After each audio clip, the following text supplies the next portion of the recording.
پریشان کر دینے والی حدیث ہے کہ شیطان اصل میں ہمیں غربت کا خوف دیتا ہے، ڈراتا ہے، لمبی عمر کے وعدے کرتا ہے کہ ابھی اگر تم نے یہ اپنا مال کسی کو دے دیا، کل کو تمہیں جب ضرورت پڑے گی تو تم کیا کرو گے؟ اور یہی چیز انسان سے توکل چھینتی ہے، یقین چھینتی ہے کہ رازق آج بھی آپ کے ساتھ ہے، کل بھی آپ کے ساتھ ہے، جس نے آج رزق دیا ہے وہ کل بھی آپ کو رزق دے گا، شرط یہ ہے کہ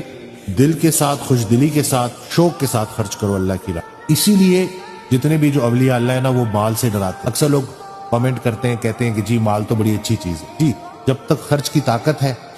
محبت ہے خرچ کرنے کی شوق کے ساتھ، تو بڑی اچھی چیز ہے۔ لیکن بہت سارے لوگوں میں یہ دیکھا گیا کہ جب اللہ زیادہ مال دیتا ہے تو وہ مال جمع کرنا شروع کر دے اس امید میں کہ یہ مال بعد میں کام آئے گا، لیکن پھر کیا ہوتا ہے جب موت کا وقت آتا ہے تو پھر فریادیں کرتے ہیں کہ کاش یہ مال ہم نے صدقہ کر دیا ہوتا، اور اللہ نے کہہ دیا ہے کہ اب صدقے کا کوئی فائدہ نہیں، یہ کوئی وقت ہے صدقے کا،